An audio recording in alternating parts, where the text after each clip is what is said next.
Hello, friends. This is Dave Hurwitz, executive editor at ClassicsToday.com, and there is Mildred. Say hello to everyone, Mildred. I know she wants to get away. She's so camera shy. It's terrible. But we'll get used to it eventually.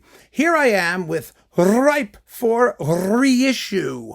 Yes, that marvelous series where we talk about the unbelievable failings of the labels to keep their best recordings in print. And normally, Ripe for Reissue involves like big glamorous box sets and piles of things. Well, this is none of those. This is a singleton release. It's one of those discs that's just going to slide under the door. It's going to be missed, avoided, ignored. Oh, it's terrible. And what are we going to do about it? Someone's got to license it, is what's got to happen. It's this thing, Mozart's Posthorn Serenade, with the Camerata Academica of Salzburg under Sándor Végh, and it used to be on Philips. I don't think it ever made it to Decca when Decca took over Philips. And it also features, Aurel Nicolai on flute, and just amazing people. Heinz Holliger on oboe, and Klaus Thunemann on bassoon, and just all these like unbelievably famous people. Major soloists playing with the strings of the Camerata Academica. And Sándor Végh, as some of you may know, recorded all of the Mozart serenades and divertimenti for Capriccio, except this one, which is like the major one, or one of the major ones anyway. The Hofner serenades, the really big ones, and or famous big ones anyway. There's a bunch of big ones. The problem was he'd already done this one for Philips. So when he came to do all the rest of them, for some reason, either he couldn't because of licensing or contractual obligations re-record this, or they couldn't get their hands on this, and Philips wasn't interested in doing all the rest of them, and Capriccio was. So we have an almost complete set of Mozart serenades and divertimenti, and I think it's 9 discs on Capriccio, which I've talked about. There's a video about it, and it's just amazing. And then there's this. And it came and it went. And it went. It went so far, it went so fast that if you look at this, you will see, I don't even think it ever existed with the little plastic inner spool instead of like the foil metal inner spool, which, later CDs all seem to have. It's an early generation CD even. This was recorded in 1988 and issued in 1989. And it is amazingly wonderful. And even if it weren't, it belongs with all the rest of them that he did. And it's just a tragedy, an absolute catastrophe that this singleton thing isn't there. Now, Sándor Végh was one of those, most people know him because he was violinist with the Végh String Quartet. It was named after him. And they did astounding recordings of Bartók quartets and Beethoven quartets. Really amazingly musical, intimate, passionate, humane, alive, wonderful musicianship. And he transmitted that to his players at the Camerata Academica in Salzburg, of which he was the director for like a bazillion years. He ran like the classes there or whatever it was.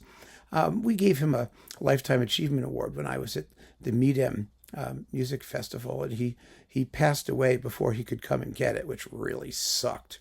It was really upsetting. His daughter came and accepted the award on his behalf.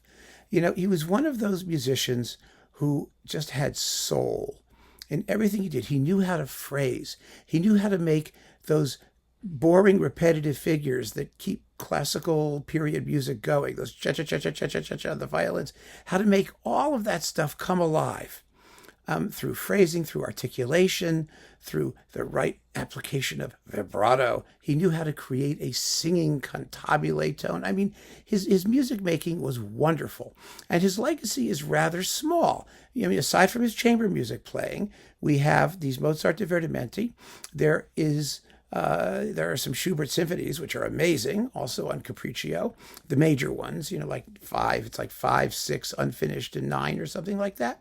And then there's some contemporary stuff and some Bartók, who he was quite friendly with and who he knew well, and who he played magnificently.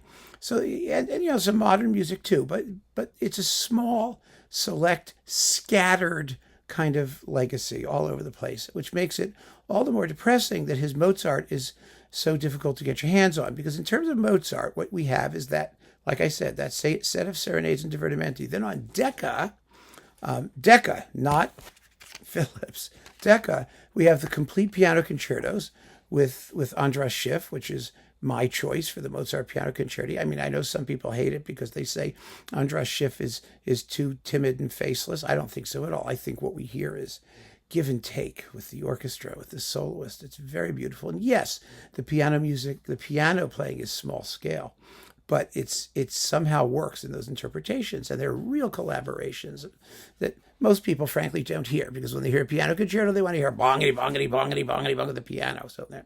Anyway, he did that. And then he also did Mozart Symphonies 40 and 41, also on Decca. That's another singleton release that's ripe for reissue. I mean, that's it. And that's it. You could actually take the piano concerti, this, and those two symphonies and stuff them all in a box, I suppose, although I don't ever see that happening. It's a little bit odd, and I don't know why anybody who has the concerti would want to buy the whole thing over and all over again for 2 more discs, or just make a twofer with his other Mozart. It's really that good and that important, I think, to have his legacy as a Mozart conductor available at all times, all in one place. But it's unlikely to happen. You can find this used. Perhaps it's streamable. I haven't looked. I don't know. But it's really kind of annoying that this thing came and went so quickly. And it's just a jewel, an absolute jewel in the Mozart discography, as are all of Sándor Végh's Mozart recordings. So there it is, ripe for reissue. Don't hold your breath. The Posthorn Serenade, Kerschel 320, with the Camerata Academica under Sándor Végh. It also has 2 marches attached to it as well. So you've got like some extra stuff, which is lovely too. What can we do? I can only tell you that it existed at one point and hope for its return. Somebody out there, just license this, please. Just license it and issue it. I promise to promote the crap out of it for what that's worth. Anyway, friends, keep on listening. Thank you so much for joining me. Take care.